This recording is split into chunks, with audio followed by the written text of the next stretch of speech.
Bismillahirrahmanirrahim. Assalamualaikum warahmatullahi wabarakatuh. Alhamdulillahilladzi hadana li hada wa ma kunna linahtadiya laula an hadanallah.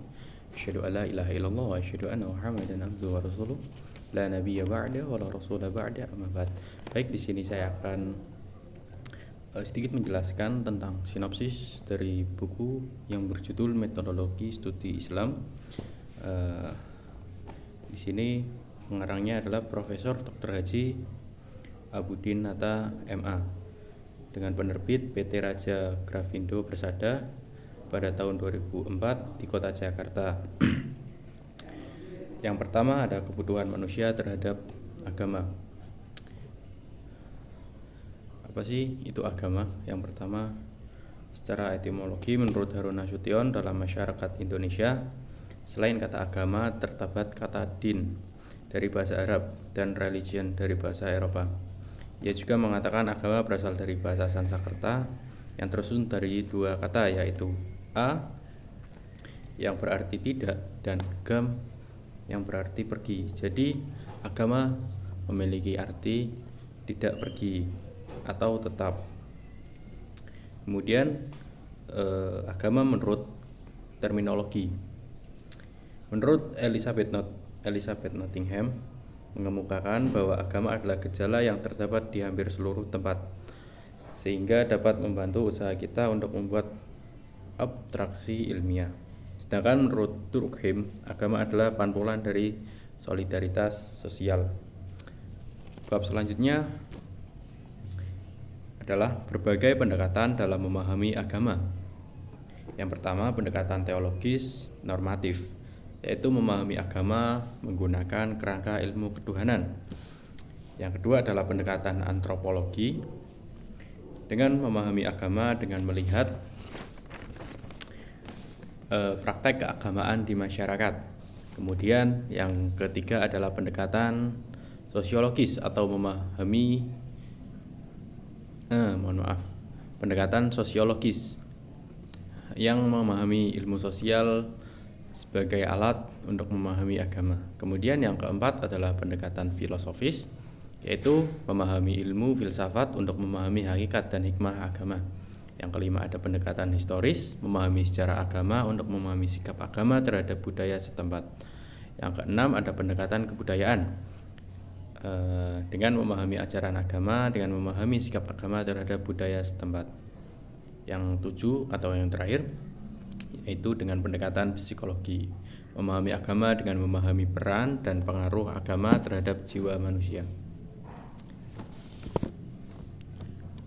Kemudian ada pandangan ajaran agama Islam terhadap ilmu sosial.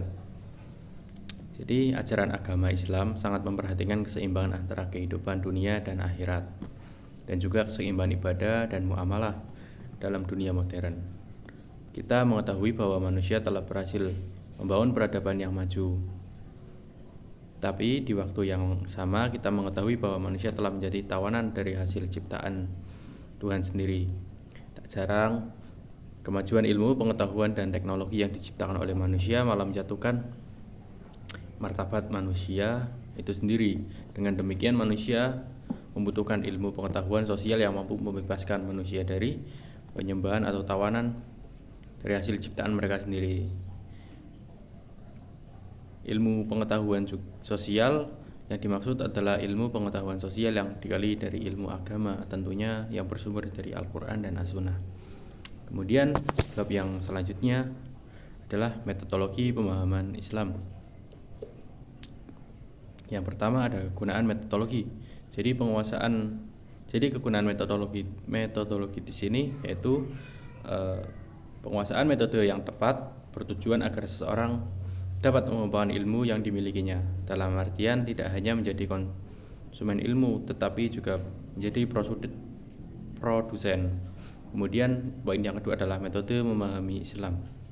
Metode untuk memahami Islam dapat dilakukan dengan cara mengenal Allah Subhanahu wa taala atau Tuhan-Tuhan di agama yang lain, dan membandingkan dengan sesembahan lain, atau mengenal Rasulullah dan tokoh terkemuka Muslim dan membandingkannya dengan tokoh-tokoh agama atau aliran lain. Selain itu, Islam juga bisa dipelajari dari Al-Quran dan As-Sunnah. Bab yang terakhir yaitu teori-teori penelitian agama. Untuk mempelajari agama Islam membutuhkan lebih dari satu teori atau pendekatan. Karena itu Islam tidak berdimensi satu tentunya. Poin yang pertama, Islam menjadi ilmu pengetahuan. Islamisasi ilmu pengetahuan pada hakikatnya adalah upaya untuk menyalurkan nilai-nilai agama, tentunya agama Islam, ke dalam berbagai bidang kehidupan. Dengan islamisasi ilmu pengetahuan, kita dapat mengetahui bahwasanya Islam telah mengatur keterikatan antara ibadah dan muamalah. Namun tampaknya di era modern saat ini, islamisasi ilmu berpengetahuan menjadi suatu keharusan atau lahirnya ajaran-ajaran Islam di dalam kehidupan yang modern.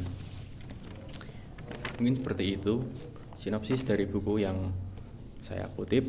Apabila terdapat kesalahan atau kekurangan mohon dimaafkan. Nun wal qalami wa ma yasturun. Wassalamualaikum warahmatullahi wabarakatuh.